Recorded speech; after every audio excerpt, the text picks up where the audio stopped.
Coach Leonard back at you with another video. This video is going to deal with passing. It's going to deal with passing. So we have a pass from the wing here to the big. He has plenty of space right here to do what he wants to do. But he's going to initiate a pass here to the guard. Now, please remember on the pass here, make sure that it is outside shoulder. You want your pass to be outside shoulder. This guard here can even extend his hand out, show the palm of his hand, fingers open, hands open, to show that he wants an outside pass here. So that first of all has to happen, an outside pass. So he catches, triple threat position, good, protecting the ball here. Seems like the big is coming to initiate a pick and roll to set a screen for him. Now, we talked about timing. You can use the screen as a decoy because he's automatically assuming that this defensive guy is automatically assuming that he's going right. And he can even, on top of that, nudge him to the right or jab step to the right. And that will really get him wedged up in here. And then he has free access to the basket or how far he can get, depending on this guy's lateral movement. However, he elects not to go with the screen. All right, he picks up his dribble.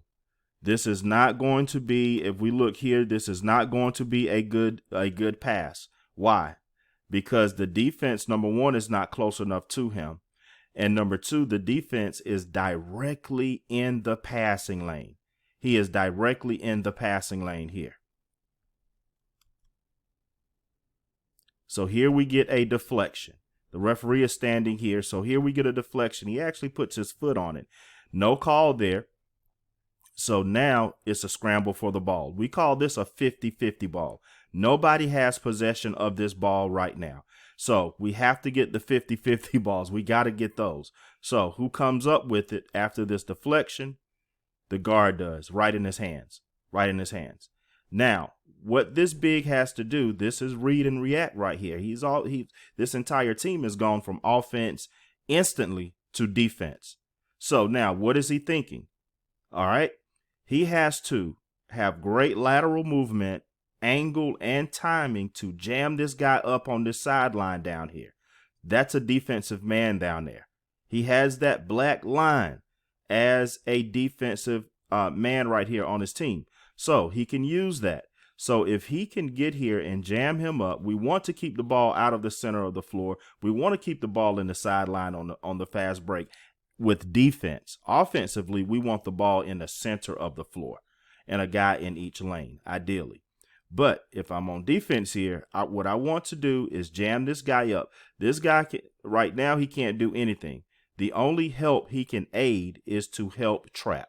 So if they execute that, they can have an excellent trap with three guys, two bodies and this line right here.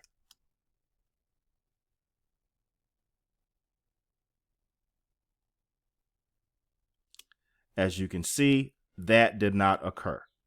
So this is lateral right here. Defense would be any place in front of him. So I'm counting 1, 2, 3, 4, 5. The ball is here.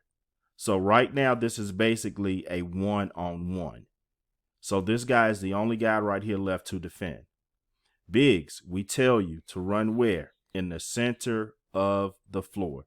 Run in the center of the floor. He is tracking the ball. He is tracking the ball. He has already started tracking the ball as he runs from rim to rim, going toward his rim now. Now, if you're going to commit. All right. This guy stayed with this ball from here to here, and now it appears that he is deciding to get off of the ball and perhaps guard the big.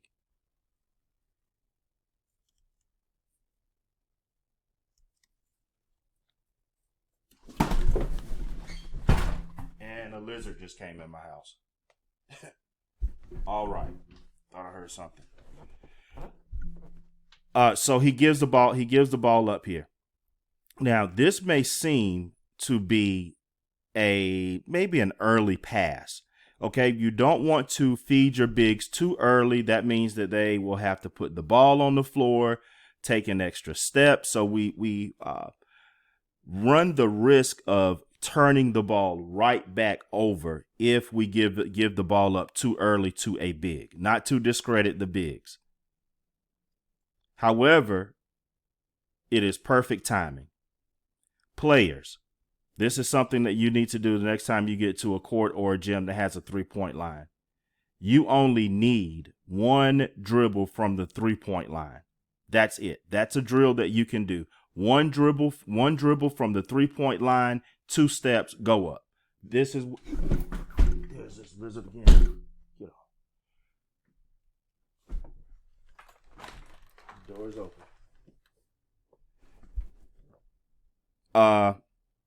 Well, yeah, very distracted there. So yeah, he takes his 2 steps. Now, another reason why he could have given this up, if, as you see here, it's too late for these guys. It's too late. That's poor defense there. The only thing that this guy can do, look at he's leaning forward. He's not even in defensive position.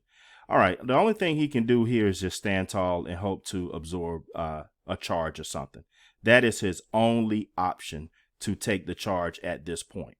Now, the point guard gives it up a little early. He does. However, it ends up being perfect timing. And look at this. All of these guys now are part of this guy's highlight poster.